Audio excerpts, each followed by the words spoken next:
Okay, there's this story of a 14-year-old boy who unalived his mom because he found out she adopted him. She adopted him as a baby from an orphanage. Now he got to find out from a neighbor. I think the neighbor used to be a student of his mom because mom was a teacher. So, and he went to the mom and confirmed that yes, he was adopted.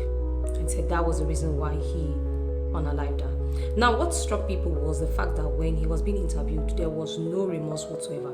It was just like, okay, he was talking like he was saying ABCD. And when the interviewer even asked him, like, okay, so what do you want the government to do for you? He was laughing. Like he didn't even know what was the seriousness of what was going on. And people were like, oh, man, this one's a psychopath, this one's a serial killer, this one is not well, this one you should hold him tight, all those kind of things. Now, it made me remember the story of one I watched on Investigation Discovery, where just like the same thing, the young man was adopted. Now, let me give you a backstory of his dad. His dad was into crimes, then his dad was arrested. He never got to know his dad. His dad was arrested anyway, tried to escape, and in the process killed the prison guard. So when he was caught, they put him on, and he was sentenced to death. So he was on death row. So now this young man was adopted as a baby.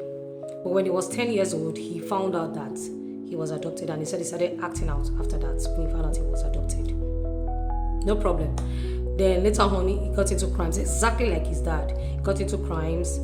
Then also, he later killed somebody. And he was also put on death row, just like his father. So the psychologist was analyzing it that in psychology, is what they call nature versus nurture. Now, nature is the genetics determine the personality of the individual. Then nurture is the environment, what the person is exposed to determines how the person turns out. Now, in this case, I wish we could have professionals to analyze the boy.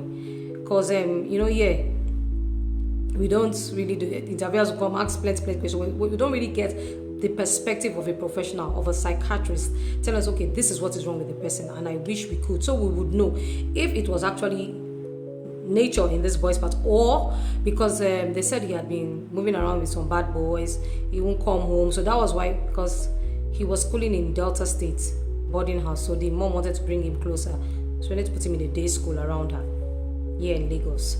So I would really like if we could have professionals to analyze. Let's not just assume that, oh, it's a psychopath. It could just be that the boy has just been exposed to certain kind of elements, and those kind of things.